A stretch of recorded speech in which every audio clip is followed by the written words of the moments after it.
안녕하세요. 오늘은 영성신학 세 번째 시간입니다. 오늘은 고대로부터 중세 이르기까지 우리가 꼭 알아야 될 그 영성가들, 영성신학에서 꼭 우리가 중요한 위치를 차지하고 있는 그런 영성 사상가들, 특히 그들 대부분은 이제 수도자들입니다. 우리가 종교개혁 이전까지의 영성가들은 평생을 수도하며 살았던 수도자들이죠. 그런 사람들 가운데 우리가 중요한 사람들을 선택해서 우리가 한번 살펴보고자 합니다. 그래서 우리가 이런 사람들을 통해서 영성 신학이 어떤 흐름을 타고 있는지, 또 어떠한 흐름 속에서 우리가 종교개혁까지 이르렀는지를 우리가 한번 좀 살펴보고자 합니다. 오늘도 지난 시간과 마찬가지로 우리가 PPT로 우리가 한번 공부해 보도록 하겠습니다.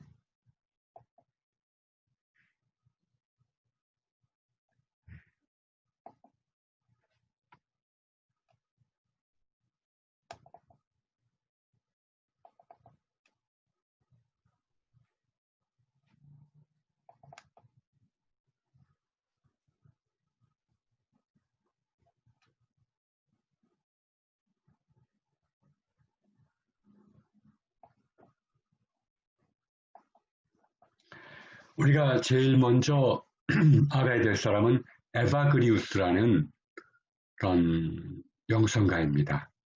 우리가 이 사람은 4세기부터 5세기에 걸쳐서 살았던 수도자로서 우리가 기독교의 그런 영성에 아주 지대한 영향을 끼친 사람입니다. 그래서 에바그리우스라는 사람의 이름을 우리가 꼭 기억해 둬야 됩니다. 이 사람은 4세기 때 아주 저명한 그런 신학자요 주교들, 우리 감리교에서는 감독이라고 그러죠. 그런 사람을 보좌하는 젊은 성직자로서 봉직하다가 수도자의 길을 걸었던 사람입니다. 정확하게는 알려져 있지 않지만 에바그리우스가 그 젊은 신학자요 또한 성직자로서 어떤 유부녀와 일시적으로 사랑에 빠지게 됩니다. 이것을 안 그의 스승이 에바그리우스와 상담을 한 후에 멀리 떨어져 있는 어떤 광야 또는 사막에 있는 수도원으로 그를 보냈습니다. 에바그리우스도 물론 동의했고요. 그러자 그 수도원에 있는 그 원장이 또다시 더 깊은 사막에 있는 수도원으로 에바그리우스를 보냈고, 그곳에서 죽을 때까지 오랜 세월 동안을 수도 생활에 정진하면서 후배 수도자들과 또 일반 그리스도인들을 위해서 아주 주옥 같은 글을 남겼던 사람입니다. 이 사람은 우리가 오늘날에도 참 우리에게 많은 영향을 끼치고 있는데, 여러분이 아마 인터넷이라든지 이런 데 에바그리우스라는 사람의 이름을 검색해 보면 그의 책들이 얼마나 있는지 알아볼 수가 있을 겁니다. 특히 수도자들을 위해서 이제 남긴 건데, 이것도 오늘 영성신학에서 아주 기초가 되는 그러한 사상들을 우리에게 전해주고 있습니다. 이 사람은 우리가 관상이라는 말 또는 영지라는 말을 영성의 목적으로 제시합니다. 이건 지성이 하나님을 바라보는 것을 관상이라고 하거나 영지라고 하는데, 이것을 영성의 목적으로 제시합니다. 물론 하나님을 바라본다는 것은 우리가 앞서서 얘기했듯이 이제 하나님과 연합한 상태를 뜻하기도 합니다. 그 하나님을 바라보는 것은 어찌 보면 아무것도 바라보지 않는 가운데서 어떤 그 체험 속에 있는 사람만이 알 수 있는 어떤 체험이라고 할 수가 있죠. 일단은 우리의 지성이, 인간에게는 의지가 있고 또 감성이 있고 지성이 있는데, 이 에바그리우스라는 수도자가 그 관상의 하나의 도구로 사용했던 것은 지성입니다. 지성. 지성이라 그러면 어떤 지식을 축적하는 것뿐만 아니라 분별하는 능력을 지성이라고 하고, 또 우리가 추리하는 능력이라든지 또는 우리 자신을 바라보는 능력, 이런 것을 우리가 지성이라고 하죠. 그래서 이런 지성이, 뭔가 우리는 우리 자신도 바라보고 또 사물도 바라보고 하죠. 물론 눈으로 바라보지만 눈을 통해서 우리의 지성이 그것을 분석하기도 하고 추론하기도 하는 것입니다. 이런 지성이 하나님을 바라보는 관상을 영성의 목적으로 제시했습니다. 이러한 상태는 어찌 보면 하나님과 함께 하나님을 바라보는 것을 우리가 전통적인 신학에서는 지복직관이라고 말합니다. 예수님이 말씀하신 마음이 청결한 자는 하나님을 볼 것이며 라는 말에서부터 나온 것이죠. 하나님을 바라보는 것은 오히려 하나님의 눈으로 만물을 바라보는 것이기도 하고, 또 이미 그 안에서 모든 악한 생각이라든지 이기심이 사라진 상태를 뜻하기도 합니다. 어떤 지성이 하나님을 바라보는 관상이 영성의 목적이다라고 이제 이렇게 정의합니다. 그래서 이를 위해서는 에바그리우스에 의하면 프락시스, 우리가 앞에서 얘기했죠. 우리가 수행이라는 것, 이 당시에는 이제 프락시스를 수행이라고 이해했습니다. 이런 프락시스의 길을 걸어야 된다. 그래서 아주 중요한 말이 나오는데, 프락시스와 테오리아. 앞에 프락시스는 수행이라고 할 수 있고 테오리아는 관상으로 번역되는 말이죠. 그래서 수행과 관상, 이 두 가지가 아주 그 후대의 그런 영성신학에 아주 깊은 영향을 끼쳤습니다. 우리가 이 두 단어는 꼭 한번 머리에 둬야 됩니다. 한번 따라해 보죠. 프락시스, 테오리아. 그래서 사실 수도자들은 수행을 하는 자들이죠. 근데 그 수행이 뭡니까? 첫째는 지성이 자신의 이기적인 본성으로부터 해방되어야지 지성이 비로소 하나님을 보는 단계로 넘어갈 수가 있다는 어떤 생각입니다. 지성이 하나님을 바라보지 못하고 이것저것만을 바라보게 되는 것은 아직까지 자신의 이기적인 본성에 배어있기 때문이다 라고 말합니다. 그래서 지성이 자신의 이기적인 본성으로부터 해방되기 위해서 행하는 모든 노력들을 수행이라고 얘기를 합니다. 여러분, 우리 안에는 우리도 알지만, 우리가 경험을 통해서 또는 묵상을 통해서 하지만 우리 안에는 이기적인 본성이 자리를 잡고 있습니다. 또 이것을 통해서 악한 생각이 우리에게 틈을 타는 것이죠. 우리가 이기적인 본성이 우리 안에 있는 걸 어떻게 아느냐? 그냥 보통 사람들은 알고 있지만 어떤 유치한 생각이나 이기적인 생각이나 또 모든 어떤 나타나는 생각과 거기에 휘둘리는 우리들을 바라보고, 아, 그래, 내 안에 이기적인 본성이 있구나 하는 것을 알게 됩니다. 성경에 의하면 이런 이기적인 본성은 사실은 본래 우리에게 주어졌던 본성이 아닙니다. 오히려 죄에 넘어감으로써, 유혹에 넘어가서 죄를 짓게 됨으로써 점차 우리의 본성이 왜곡되었고, 그래서 우리의 본성이 이기적인 본성으로 자리를 잡게 되었다는 것입니다. 이것을 아는 것이 중요합니다. 내 안의 본성은 이기적이다. 이것은 죄로 인해서 왜곡된 어떤 상태다라는 것을 아는 것이 참 중요합니다. 그래서 이런 이기적인 본성과 싸우기 위해서 여러 가지를 얘기하지만 절제. 사실 수도자들의 삶은 절제의 삶이죠. 어떤 성적인 욕구도 절제하고, 또 음식, 탐식을 또 경계하면서 절제하고, 또 그 바깥에도 욕심을 부리지 않고 탐욕을 절제하고, 또 모든 것에서 이런 절제의 삶이 어떤 몸에 배어 있어야 됩니다. 이런 절제를 절제를 실천하는 것이 내적으로는 자기와의 싸움이지만 외적으로는 이웃에게 자비를 베푸는 삶이라고 우리가 얘기한 바 있죠. 그래서 이기적인 본성과 싸우는 것이 바로 절제와 자비를 베푸는 것이다. 그래서 우리가 고대교에서는 우리가 한 거린이 집을 찾아오면 사람들은 말하지 않고 이렇게 말했다고 합니다. 저에게 수행의 길을 허락하셔서 감사합니다. 라고 해서 자기에게 있는 것을 그와 나누었다고 하죠. 그러면 이런 절제와 자비 중에서 무엇보다도 에바그리우스는 여러 가지가 있지만 침묵을 굉장히 강조합니다. 우리가 사람이 말하고 싶은 충동을 다 느끼죠. 억울할 때, 화날 때 더 말하고 싶은 충동을 느낍니다. 이런 말하고 싶은 충동을 느낄 때 이거를 절제하는 것은 사실 쉽지가 않습니다.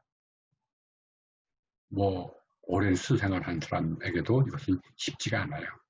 그래서 제가 이런 오늘날에도 수도자들을 만나보면 우리 일반 목회자나 성도들과 다른 점이 바로 참 말이 없어. 말을 억지로 참는 모습이 보이지 않고 말은 없는데 항상 좀 온화한 미소를 띠는 모습을 이제 바라보기도 합니다. 사실 이 침묵 훈련이라는 것은 사실은 역사 속에서 이런 수행의 가장 기본적인 것으로 자리매김하고 있었죠. 침묵하는 거. 특히 말하고 싶을 때 입을 닫는 훈련. 이것이 중요합니다. 물론 또 다른 어떤 영성 사상가들은 노동을 강조하기도 하죠. 이제 베네딕트 이런 수도원에서는 노동을 하나의 절제를 실천할 수 있는 도구로 삼기도 합니다. 에바그리우스는 일단 침묵을 굉장히 강조했습니다. 그리고는 이런 이기적인 본성뿐만 아니라 이기적인 본성을 통해서 나오는 악한 생각으로부터 우리의 지성이 해방되어야 한다라고 이제 주장합니다. 지성이 악한 생각으로부터 해방되어야 한다. 이기적인 본성과 싸우면서 그러니까 절제와 침묵의 삶을 살면서 또한 자기의 이기적인 본성을 통해서 우리에게 다가오는 악한 생각을 바라보고 이것과 싸우는 삶을 살아야 된다는 것입니다. 이런 악한 생각과의 싸움을 일단은 경성이라고 합니다. 또 우리가 내 안에 떠오르는 악한 생각을 먼저 바라보는 것이 중요하잖아요. 그래서 먼저 이런 바라보는 것이 참 중요합니다. 악한 생각을 바라보고 우리가 내 안에 이런 게 있어서 놀라지 말고 이것이 유혹이구나. 나를 사로잡으려는 유혹이고 이런 유혹을 보게 해줄 수 있는 분이 바로 성령님이시구나 라고 생각하면서 이것을 바라보는 훈련을 해야 됩니다. 그래서 바라보고 또 이거 일단은 바라보고 분별하는 것이 참 중요하죠. 우리 안에 다가오는 생각 가운데 대다수는 악한 생각일 것입니다. 왜? 우리 안에 이기적인 본성이 아직 남아있기 때문에. 물론 성령님이 주시는 생각도 주어질 것입니다. 이것들을 식별하는 것이 참 중요하죠. 그래서 에바그리우스가 물론 그 이전에도 있었겠지만 이런 악한 생각을 8가지로 이렇게 분류한 것이 후대에 아주 깊은 영향을 주었습니다. 그래서 이것에 의지해서 중세 교회는 7대 죄악이라는 것을 또한 얘기하기도 했었죠. 악한 생각이 바로 탐시 또는 음란 그리고 탐욕 그리고 우울 그리고 분노 그다음에 아케디아 그다음에 허영 그리고 교만이라는 것이 있습니다. 허영은 남을 의식하면서 남에게 존경을 받으려고 하는 것이고 교만은 아주 자기중심적인 사고방식이죠. 또 분노는 우리가 익히 알고 있고 또 우울한 것 이런 모든 것들이 사실은 이기적인 본성을 통해서 나오는 악한 생각이고 이것을 바라보고 이것으로부터 이런 생각으로부터 우리가 어떻게 해방될 수 있는가 하는 것을 노력하는 것이 그런 에바그리우스가 노력했던 에바그리우스가 굉장히 심혈을 기울여서 우리에게 했던 것입니다. 그래서 이것을 노력하기 위해 이런 악한 생각으로부터 해방되기 위해서 여러 가지 방식이 있지만 보고 이런 악한 생각들을 바라보고 눈길을 주지 않는 것, 거기에 휘둘리지 않는 것, 이런 악한 생각들을 바라보면서 그것이 사라질 때까지 가만히 거기에 눈길을 주지 않는 이러한 방식도 있습니다. 또 다른 하나는 성경, 이런 생각을 바라볼 때마다 성경의 한 구절을 떠올리는 것. 예수님이 광야에서 사탄과 싸우셨을 때 말씀으로 사탄을 물리쳤듯이 성경 말씀으로 이런 악한 생각들과의 싸움을 시작하는 것, 여러 가지가 있을 것입니다. 일단은 에바그리우스가 우리에게 남겨진 유산은 영성신학에서 프락시스와 테오리아, 그 수행과 관상이라는 주제에서 우리가 수행은 우리 이기적인 본성과 그리고 이기적인 본성을 통해서 나오는 악한 생각으로부터 우리가 해방되고자 하는 어떤 길이 수행의 길이라는 것. 이거는 우리가 후대의 영성신학을 그대로 받아들여야 됩니다. 무엇보다도 8가지 악한 생각을 우리에게 남겨주어서 후대의 수도자들이 보다 좀 더 깊이 있는 수행을 할 수 있게 도움을 많이 주었던 사람입니다.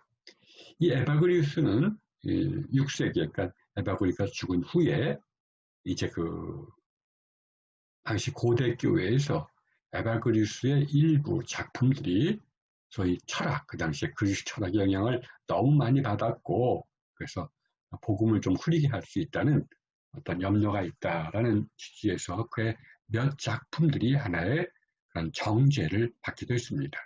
그러나 그럼에도 불구하고 이 에바그리우스 사상은 물론 이 사람들은 동방교회의 영성가들이죠. 서방교회에 전해져서 오늘날까지도 하나의 영성생활의 스승으로 받아들이고 있습니다. 여러분이 꼭 알아야 될 것은 먼저 그래서 에바그리우스다라는 것을 먼저 알아두시기 바랍니다. 그리고 앞서서 아르세니우스라는 사람, 이 사람은 이제 고대교회의 영성이 무엇인지를 아주 잘 얘기해 준 사람입니다. 아르세니우스.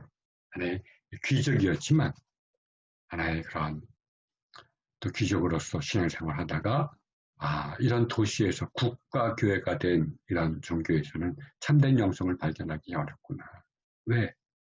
사람들이 종교가 국가의 종교가 되고 모든 것이 국가에 의해서 유지되고 보호되다 보니까 이제 참된 복음을 선포하는 설교도 뿐만 아니라 참된 그 초대교회와 2세기의 그 살아있는 신앙생활이 중단됐습니다.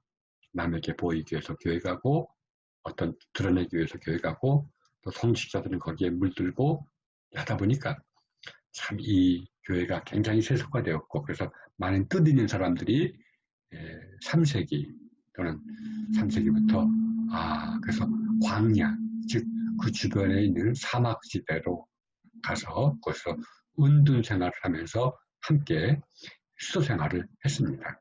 그러니까 가장 많이 알려진 최초의 수도는 안토니우스라는 사람인데 이런 사람이 어떤 그런 책도 있죠. 그래서 참 정말 모든 거 다 버리고 오직 하나님을 찾기 위해서 광야로 나가서 자기의 재산을 다 팔아서 가난한 자들에게 나눠주고 이제 그런 사막으로 나가서 평생을 수생을 하면서 후배의 그리스도인들에게 귀한 서적을 남겨준 바 있습니다. 그 후에 이런 아르세니우스라는 사람이 참 이런 영성의 그런 어떤 목적을 이렇게 얘기합니다. 헤스카즘이라는 것은 그리스 말입니다. 근데 헤스키야라는 말에서 나오는데 이 말은 고요함이라는 겁니다. 이 고요함의 상태에 도달하는 것을 영성의 목적으로 삼았습니다. 이건 굉장히 중요합니다. 그래서 헤스카즘이라는 말을 꼭 기억해 두세요. 고요함, 아무 소리도 들리지 않는 절대 침묵의 차원에 도달할 때 그때 우리는 하나님의 음성을 듣게 된다. 아무것도 듣지 않는 것이 곧 아무 이 세상의 소리가 전혀 들리지 않는 절대 침묵과 고요함 속에 있는 것이 곧 하나님의 음성을 듣는 장소다라는 것입니다. 이를 위해서 아르세니우스가 그런 영성 생활의 기본을 세 가지로 나눴죠. 첫째는 떠나라. 이거는 도시를 떠나라는 말입니다. 사람들이 함께 많이 모여 있고 서로 휘둘리기 쉽고 서로에게 세상적으로는 모르지만 영적으로는 좋지 않은 영향을 끼치는 도시를 떠나라. 그래서 도시를 떠나서 광야 또는 사막에 나가서 때로는 혼자, 때로는 뜻을 갖지 않는 사람들과 함께 자기를 성찰하기 시작했습니다. 자, 우리가 예언자들과 또 그리고 예수님도 영성 생활하기 위해서 광야로 나아갔다고 얘기를 하죠. 그러니까 사람과 더불어 살 때는 우리 자신을 들여다보기가 참 힘듭니다. 내 안에서 어떤 일이 일어나는지를 모릅니다. 비로소 홀로 있을 때, 고독 속에서 홀로 놀러 감을 때 비로소 내 안에서 일어나는 일들을 내가 조금씩 알아차리고 바라볼 수가 있는 겁니다. 세상을 떠나라라고 말하는 것, 세상을 결코 부정하는 것은 아닙니다. 오히려 고독 속에서 자신의 내면을 바라보라는 말씀이기도 합니다. 참 내 내면에 어떤 것이 있나. 때로는 우리가 착각 속에 살죠. 내가 그럴듯한 사람 같은데 때로는 내 자신을 들어보면 온갖 추한 것, 악한 생각들이 끊임없이 솟아나오는 것을 이제 바라보는 그런 경우가 있습니다. 바라보는 것 자체가 은혜임을 내가 거듭 말씀드립니다. 그래서 이 아르세니우스는 그래서 이 헤시카즘이라는 큰 주자의 첫 번째가 떠나라라고 말합니다. 그리고 두 번째 단계는 침묵하라. 입술을 닫으라는 것이죠. 또 입술만 닫는 것이 아니라 입술을 닫을 때 밤에서 또한 소음들이, 유혹들이, 또 그 유혹에 내가 반응하는 것들이, 그런 것들이 우리가 입은 닫고 있어도 속에서는 생각들을 이리저리 끌고 다닙니다. 그것들을 하나 둘씩 내려놓으라는 겁니다. 그래서 침묵하라. 이런 수행이 계속될 때 하나님의 은총에 의해서 우리가 절대적으로 고요한 그런 상태, 하나님의 임재한 상태 속에 이르게 된다는 겁니다. 그래서 이러한 영성은 아주 오늘날에도 많은 영성가들이 꼭 되뇌이곤 하는 세 가지 말입니다. 그래서 우리가 영성 생활을 하기 위해서는 떠나는 훈련을 해야 됩니다. 그럼 바로 그들의 목적이던 우리의 내면을 바라볼 수 있는 시간과 장소를 가져야 돼요. 이렇게 나름대로의 골방에 들어갈 수가 있어야 됩니다. 그래, 이 자신을 바라보는 시간. 그다음에는 침묵의 훈련. 입술뿐만 아니라 밤에도 떠돌아다니는 모든 소리들을 내려놓는 그런 훈련. 그리고 고요함에 이르려고 한번 노력해 볼 때 하나님의 은혜로 고요함 속에 있을 때 그 속에서 우리에게 삶의 변화가 주어진다는 것입니다. 이것이 바로 아르세니우스가 얘기했던 것이고 오늘날까지도 이 법칙은 우리에게 꼭 적용되고 있습니다. 한번 따라해 볼까요? 떠나라, 침묵하라, 고요하라.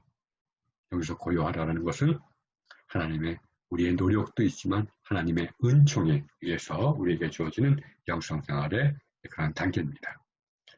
이런 아르세니우스가 우리에게 영성생활의 가장 기본적인 틀을 제공해 줬다면 이 에바그리우스는 그 길을 걷는 것 가운데 이제 하나, 특히 이런 수행, 거의 비슷비슷하지만 그런 악한 생각과의 싸움, 이기적인 본성과의 싸움을 우리에게 가르쳐줬다는 데서 의의가 있습니다. 그러나 에바그리우스는 후에 교회에서 일부 비판을 받았듯이 이제 좀 철학적입니다.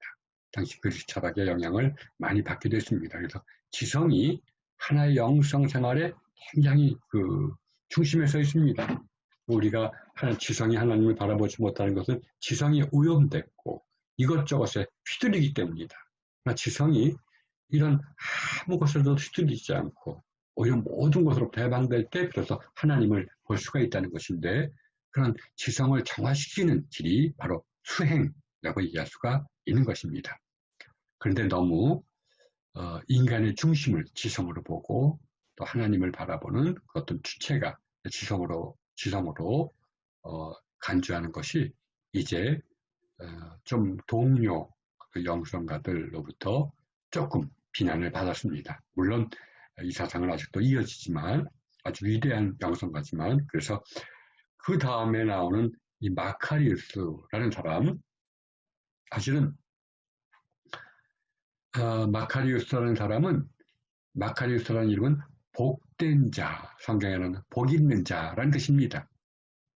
근데 이 사람은 원래 4세기 살았던 위대한 에바그리우스업으로 쌍벽을 이루는 위대한 수도자여 영성 사상가지만 이런 사실은 마카리우스의 이름으로 내려오는 책들은 진짜 마카리우스가 쓴 게 아니라 마카리우스의 이름을 빌린 사람이 쓴 겁니다. 그래서 이 사람을 위 마카리우스라고도 하죠.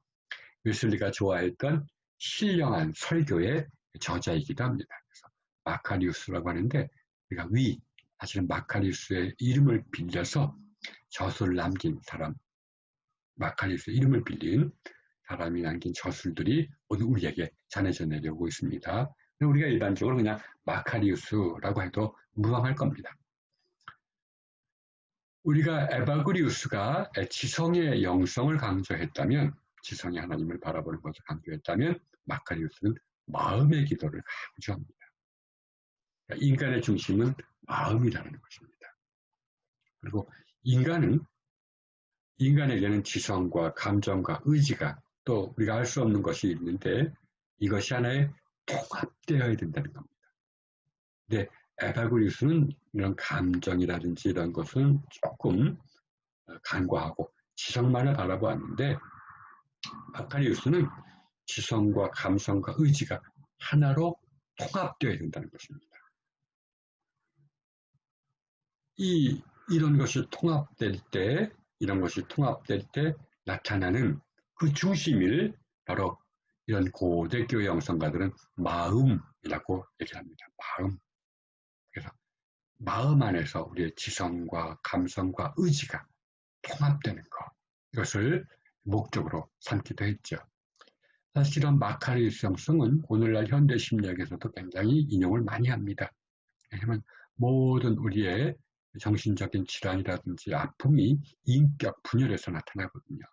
지성과 감정과 의지가 따로따로 놀아요.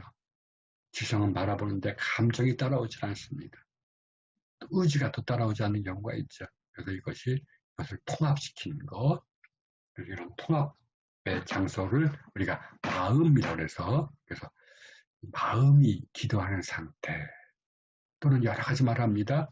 우리의 지성이 마음과 하나 되는 상태, 이런 여러 가지 표현을 쓰기도 합니다.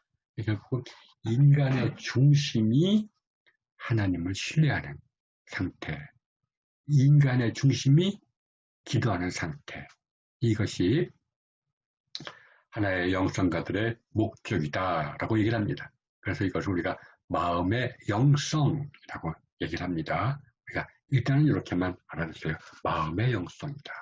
마음의 영성. 그래서 오늘날 가장 오래된 교회인 동방교회, 또 정교회라고 불리는 동방교회에서는 사실은 이런 에바그리우스보다 마카리우스의 사상을 자신들의 주류적인 영성의 길로 제시하고 있습니다. 이 마카리우스는 이런 마음의 영성을 위해서 앞서서 아르세니우스가 말한 헤스카즘, 즉 마음이 고요함 속에 젖어드는 상태, 이것을 지향하기도 합니다. 마음이 조용해. 우리가 성경으로 말하면 마음의 평강. 그러나 평강이 마음이 아무것도 하지 않는 것이 아니라 그 평강 속에서 내 머리가 아니라 내 마음이 하나님께 기도하는 상태다. 이것을 어떤 마음의 기도라고 말합니다. 그 웨슬리도 감리교회 장시자인 웨슬리도 이러한 전통을 받아들여서 또 그리스도인의 성화 또는 완전에 이를 때 어떤 우리가 마음이 기도하는 상태가 된다라고 얘기를 한 바가 있습니다. 또 마카리우스도 마찬가지로 수도자입니다. 그래서 우리가 앞서서 얘기했던 에바고리스가 얘기했던 수행이를 다 인정합니다.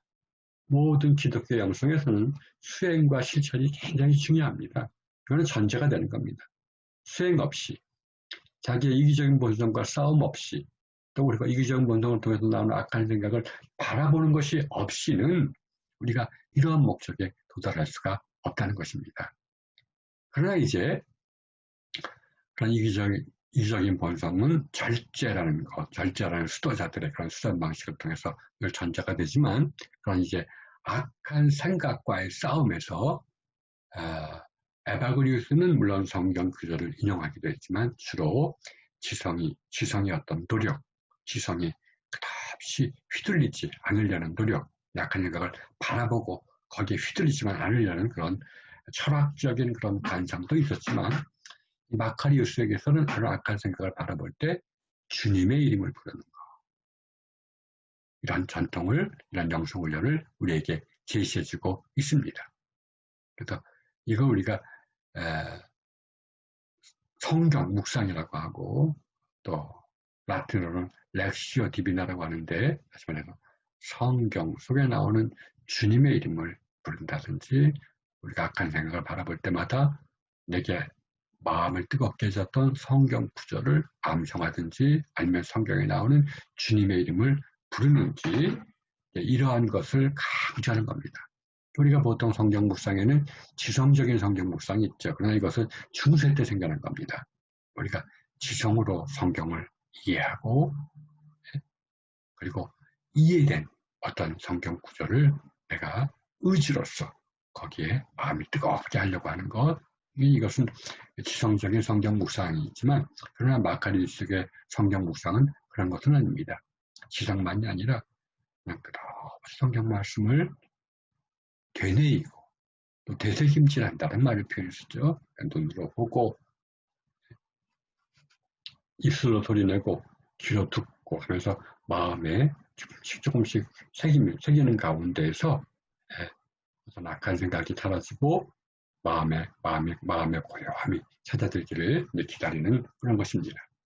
이런 과정 속에서 마카리우스 이전부터 있었겠지만 이후를 통해서 나타난 것이 예수 기도라는 것입니다. 여러분도 아마 들어보셨을지 모릅니다. 끝없이 주 예수 그리스도 하나님의 아들이시여 이 죄인을 불쌍히 여기옵소서를 계속 되풀이하는 것입니다.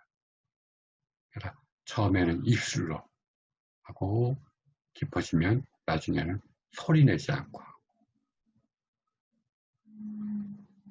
이러한 것을 되뇌일 때마다 그리고 영적 사상가들에 의하면 우리의 인격이 마음 안에서 통합되고 마음이 이런 기도를 드리게 되는 것을 바라보게 될 것이다 라고 말합니다.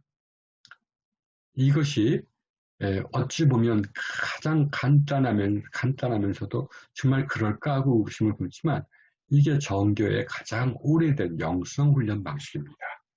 물론 이 앞에서 절제는 기본이 돼야 되고, 또 우리가 악한 생각을 바라보는 것도 전제가 되야 되지만, 그렇다면 끝없이 겸손히 성경에 나왔던 한 세리의 기도를 염두에 두면서 주님, 주 예수 그리스도 하나님의 아들이시여 이 죄인을 불쌍히 여기옵소서 라고 이제 거듭 기도하는 겁니다. 계속 이 기도만을 반복하는 겁니다.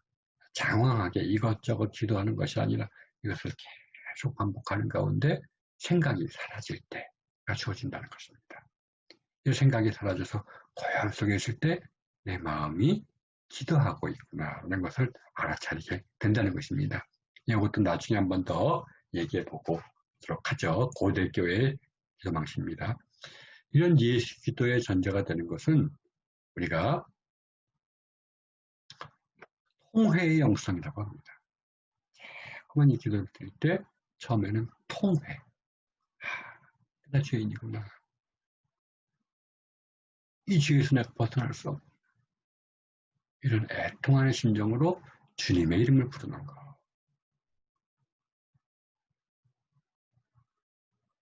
진정한 겸손의 영성이라고도 할 수 있죠. 이런 통회의 영성이 전제가 돼서 우리가 예수 기도를 드리는 것. 이것이 바로 마카리우스가 우리에게 가르쳐준 하나의 영성이라고 할 수가 있습니다. 일단 이렇게 아시기 바랍니다. 그래서 여러분 우리가 세 사람을 간략하게 배웠습니다. 여러분이 갖고 있는 교재에도 이런 사람들이 간략하게 나오기도 합니다. 한번 따라해 보세요. 아르세니우스. 뭘 말했죠? 떠나라, 침묵하라, 그리고 고요하라. 그 다음에 에바그리우스. 여러분, 수행과 관상. 지성이 하나님을 바라보는 관상에 이르기 위해서는 정화의 삶, 곧 수행의 삶, 이기적인 본성과 싸우고 그 본성을 통해서 나오는 악한 생각을 바라보고 싸우는 삶을 살아야 된다 하는 것. 그다음에 마카리우스는 일단 마음의 기도다. 마음의 기도. 마음이 고요함 속에서 주님의 이름을 부르는 것이 인간이 도달할 수 있는 최고의 영성의 단계라는 겁니다. 근데 이제 마음을 느끼는 것이 참 중요하죠. 마음을 느끼는 것. 사실 성경에서도 얘기를 하잖아요. 마음으로 믿어 입술로 고백한다. 머리로 믿어 입술로 고백하는 게 아닙니다. 마음으로 믿어 입술로 고백한다. 그래서 이런 마카리우스의 영성은 사실 성경의 영성이기도 합니다. 우리가 흔히 믿음을 너무 지적으로, 지성으로 어떤 교리나 메시지를 거기에 동의하거나 거기를 확신하는 것을 믿음이라고 하지만, 그러나 성경에서는 마음이 하나님을 신뢰하는 것을 얘기합니다. 머리가 아니라. 그래서 이런 마음의 영성에 대한 것을 알려두고, 또 마카리우스에게는 예수 기도가 참 중요하다는 것을 꼭 아시길 바랍니다. 자, 그리고 이제 우리가 좀 이 사람들은 4세기, 5세기의 사람이고, 그 외에도 6세기부터 15세기까지 왜 영성가들이 없었겠습니까? 그러나 이제 그 이후로도 위대한 영성가들이 많이 있습니다. 또 우리가 요한 클리마쿠스라는 그런 위대한 영성가도 있었고, 또 서방교에서도 어거스틴 같은 사람도 있었고, 또 여러 사람들도 이제 있었습니다. 그러나 이제 가장 기본되는 것은 이제 고대교회, 특히 동방교회 영성가도 우리가 좀 알아둬야 되고, 이제는 이제 서방교회, 그러나 이제 16세기, 참 이제 16세기를 빛낸 두 영성가들을 우리가 한번 살펴보려고 합니다. 여러분, 이 기독교가 최초로 분열된 것은 11세기입니다. 성령론 논쟁으로 인해서 동방교회와 서방교회가 최초로 분열됐습니다. 그래서 동방교회는 자기를 정교회, 자기는 정통이다라는 의미에서 정교회라고 부르고, 서방교회는 우리는 카톨릭이다, 가장 보편적인 교회다라고 이제 불러서 치열로 서로 파문하고 서로 비방하고 이제 공식적으로 분열됐습니다. 11세기. 그 이후로 참 이제 양쪽 교회가 교류가 점점 줄어들었죠. 그러나 교류가 줄어들었어도 어떤 영적인 세계 속에서는 또 나름대로 교류가 조금씩 있어 왔습니다. 그런데 이제 그 서방교회는 굉장히 좀 윤리적이고 실천적인 것에 반해서 동방교회는 굉장히 영성적이고 그리고 어떤 신비적인 사상이 많이 있습니다. 그러니까 이제 시간이 갈수록 서방교회에서는 좀 위대한 영성가들이 잘 나타나진 않았습니다. 솔직히 말하면. 그러다가 이제 어찌된 경로로 인해서 인지 모르지만 어떤 이런 동방교회 교부들의 사상을 접한 사람들이 나타나기 시작합니다. 그래서 그들이 그 사상을 공부했는지 안 했는지 모르지만 그들의 책을 보고 그러면 정말 동방교부의 사상을 다시금 심화시키고 받아들였구나라는 것을 알 수 있게 되는 것이죠. 그래서 그들 가운데 두 사람이 아빌라의 테레사. 여러분이 이 사람의 책은 우리 개신교에도 많이 알려져 있고 많이 나왔죠. 그래서 아빌라의 테레사 또는 예수의 테레사, 수녀이죠. 이 사람이 여성으로서는 굉장히 우리 영성신에서 깊은 영향을 미칩니다. 글이 저도 읽어봤지만 조금 좀 이렇게 뭐랄까요, 섬세하지만 좀 이렇게 아주 논리적이진 않아요. 그럼에도 불구하고 이분의 그런 기도에 관한 저술들이 하나의 기도의 고전으로 자리매김을 하고 있습니다. 아빌라이의 테레사, 그다음에 십자가의 성녀와는 같은 시대에 살았던 사람인데 아빌라의 테레사보다 좀 연배가 낮고 서로가 서로의 영성을 인정해주고 있는 사람들입니다. 이 두 사람은 어떤 점이 있냐면 16세기 스페인의 수도원 영성가들인데 수도원을 개혁하려고 했던 사람입니다. 우리나라에도 이 수도원이 있죠. 갈멜회라고 하는데 원래 수도원이 가난을 겸손을 순정을 목표로 표로 삼고 수상을 하는데 시간이 지나갈수록 수도원의 수련이 너무 이렇게까지 우리가 고생할 필요가 있느냐, 또 돈이라는 것이 필요하지 않느냐, 이런 생각에 잦아들면서 수도원이 많은 대중들로부터 외면을 받고 또 수도자들도 그냥 편한 길을 걸으려고 하고 또 이런 수도원에는 주어지는 부로 말미암아 수도자들의 타락도 이어지기도 했습니다. 여러분이 잘 알고 있는 성 프란치스코 12세기인가 13세기의 성자잖아요. 이 사람이 바로 수도자인데 바로 이 사람이 개혁하려고 했던 것은 뭐냐? 수도원을 망치는 것은 돈이다. 수도자는 처음부터 끝까지 가난을 실천해야 된다. 이런 모토로 삶을 살았던 사람입니다. 그래, 첫째도 가난, 둘째도 가난, 셋째도 가난이다. 이게 성 프란치스코가 외쳤던 어떤 수도자들의 어떤 훈련 방식이었습니다. 물론 이 두 사람은 이러한 가난과 그리고 타락 이것을 강조하면서도 또 하나의 깊은 영성을 또 우리에게 이것이 수도자들에게 필요한 것이다 라고 얘기를 했습니다. 수도자들에게 더 엄격한 기도 생활, 더 엄격한 처치 생활을 요구를 했죠. 그러다 보니까 당시에 많은 반발에 부딪혀서 결국은 십자가의 성녀와는 이 수도원을 개혁하려고 했는데 결국은 계획의 뜻을 이루지 못하고 반대하는 사람들에 의해서 감옥에도 갇혔다가 풀려나와서 다른 곳으로 가려다가 거기서 병들어 죽고 말았습니다. 그러나 이제 그 후예들이 이 두 사람을 기리고 이 두 사람의 책을 엮어내면서 이렇게 진지한 사상이 있구나라는 것을 이제 얘기하고 있었죠. 여러분이 꼭 이해됩니다. 그래서 아빌라이의 테레사라는 사람, 그다음에 십자가의 성 요한이라는 사람입니다.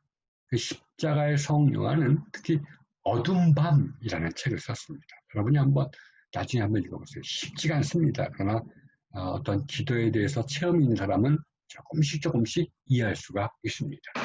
우리가 이 기도라는 것은 사실은 처음에는 말로 시작하더라도 나중에는 말 없이 드리게 되고 나중에는 하나님의 임재 속에 거하게 되는데 하나님의 임재 속에 거하는 순간을 바로 어둠 밤에 머무는 순간이다. 아무것도 보이지가 않아요. 어둠 밤 속에 오랫동안 머물게 된다는 겁니다. 그러나 이제 기도가 끝난 후에 내가 어둠 밤 속에 있었던 것이 바로 내가 주님 안에 있었던 것이고 주님이 나를 치유했던 시간이구나 하는 것을 얘기를 해주고 있는 것이죠. 그래서 십자가의 성 요한은 그래서 이런 앞서진들 수행 이후에 그리고 좀 더 우리 서방교회의 어떤 이런 수행 이후의 기도의 삶, 또 관상의 삶에 들어가는 데서 아주 자세한 길라잡이 역할을 합니다. 여러분이 이런 아빌라의 테레사가 누군지만 잠시 한번 이 교재를 통해서나 또 다른 어떤 매체를 통해서 아빌라의 테레사가 대략 누군지만 생애만 한번 알아보시고 오시기 바래요. 다음 시간에. 그래서 이런 사람이구나. 아빌라의 테레사가 이런 사람이구나. 그리고 십자가의 성 요한이라는 사람이 바로 이런 사람이구나. 그래서 이 두 사람이 가장 자기들의 체험을 보여준 성경을 어디서 찾냐면 아가에서 찾았습니다. 아가. 영어로는 Song of Solomon이라고 그러죠. 아가. 사랑하는 남자와 여자의 그런 사랑 이야기. 이것이 바로 우리 영혼 속에서 일어나는 그리스도와 우리 기도하는 사람의 어떤 관계를 조명해 줄 수 있는 역할을 한다라고 이제 얘기를 했죠. 우리가 아가를 읽으면 이게 연애 이야기인가 영성 이야기인가라고 생각하기 쉽지만 그냥 이제 유대의 구약 성서에 포함되어 있는 정경이고 또 많은 영성가들이 아가 주석을 통해서 참 깊은 영성을 헤아려 왔습니다. 내가 여러분에게 처음으로 과제 하나를 남겨주겠습니다. 그건 바로 뭐냐면 아가를 읽고 오시라는 겁니다. 아가는 짧습니다. 1장부터 8장까지를 한번 읽어보세요. 읽어보시면 이 아가를 처음 읽으면 혼돈성에 빠집니다. 이게 누가 얘기하는 거야? 여기 등장인물은 혼자가 아닙니다.